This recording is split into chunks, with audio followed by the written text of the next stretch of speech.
Hi, we proceed with mathematics solving session, and this is basic applied mathematics from 6C NECTA 2019, question number 3. The difference of two numbers is 1 and the difference of their squares is 7. Find the two numbers. So first of all, we have to let, so here is solution. Let the two numbers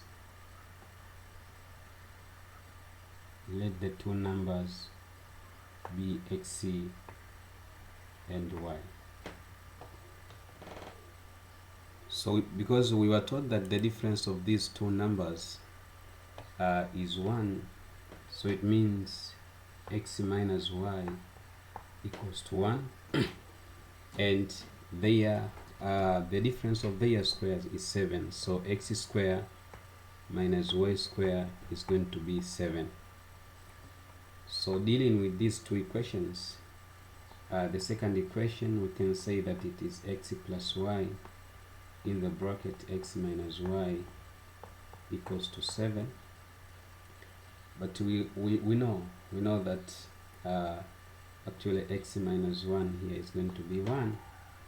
So simply we can have another equation which is x plus y equals to 7. So combining these two equations, now we are going to have x minus y equals to 1 and x plus y equals to 7. So this is just normal simultaneous equations, so we can solve by elimination method. So by adding there we are getting 2x equals to 8, which means x is going to be 8 over 2, which is equal to 4. And from equation 1, I can say now 4 minus y equals to 1. So y will be 4 minus 1, which is equal to 3. So simply now we can conclude that the two numbers are 3 and 4. These are the two numbers. To proceed with B part of the question, again this is question number 3, NECTA 2019, basic applied mathematics. If the first term of GP exceeds the second term by 4, so here we are going to say solution. If the first term of GP exceeds the second term by 4, it means if I take G1 minus G2, I'm going to get 4, and the sum of the second and third term is 2 and 2 over 3. So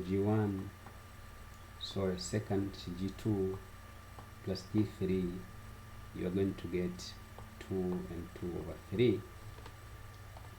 So we're supposed to find the first 3 terms of GP. It means we have to find the G1, G2 and G3.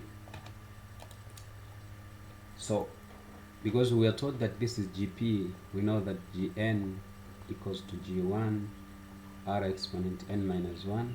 We know G1, actually Gn the nth term, and we also know that this is formula for finding nth term of any geometric progression. So in knowing that, it means I can say that G2 equals to G1R and G3 will be G1R square. So now these two equations, we can write them as follows, that G1 minus G1R equals to 4, the first equation. The second one, G1R plus G1R square equals to 8 over 3. So we are going to use these two equations to find the unknown. So we are going to find the common ratio and also we are going to find G1, and eventually we are going to get also G2 and G3. So dealing with these two equations, I can make G1 the subject here, so I can say G1 in the bracket 1 minus R equals to 4, meaning that G1 can be written as 4 over 1 minus R. The second equation, this equation here, if we take it, we are going to say G1 R plus R square equals to 8 over 3. But we know G1, so G1, I'm going to substitute there 4 over 1 minus R multiply by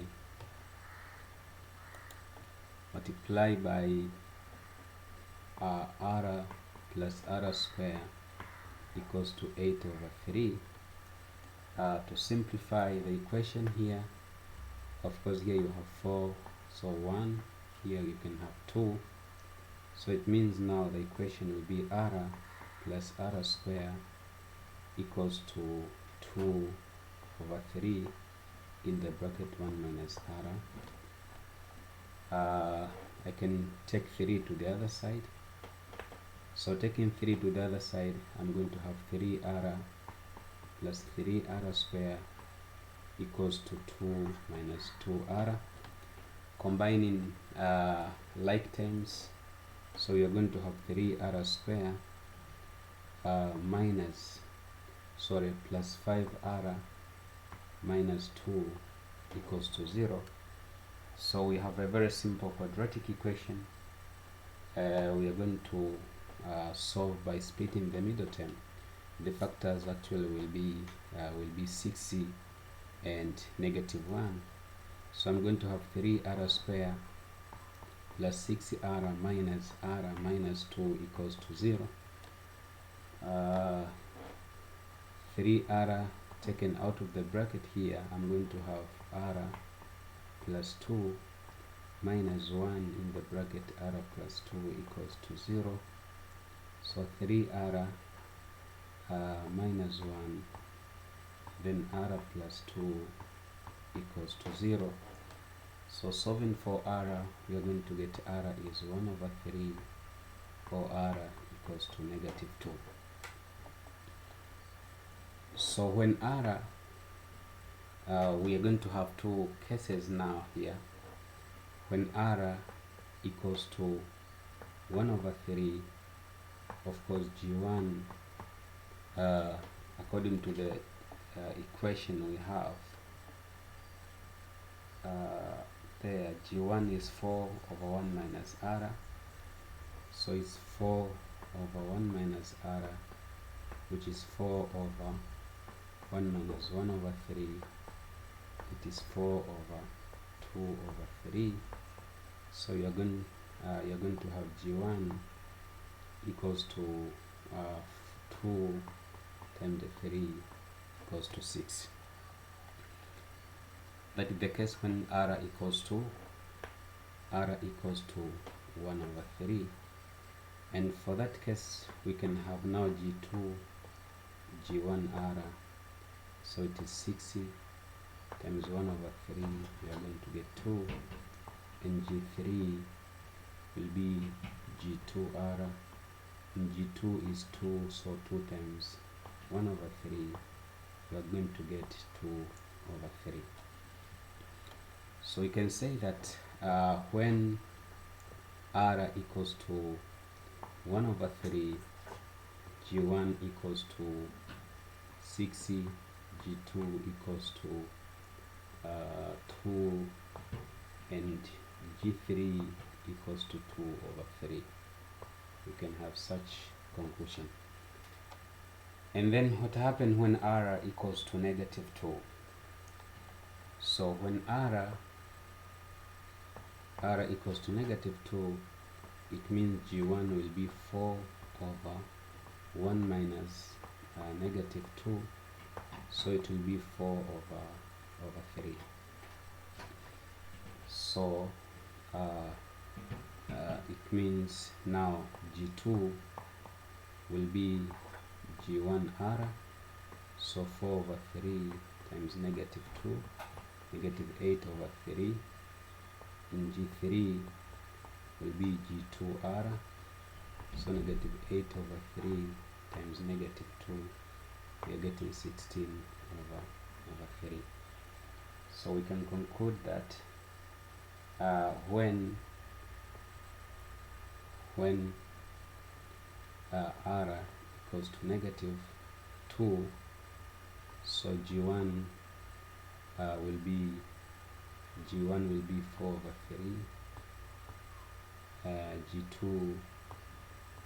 will be negative 8 over 3, and G3 will be equal to 16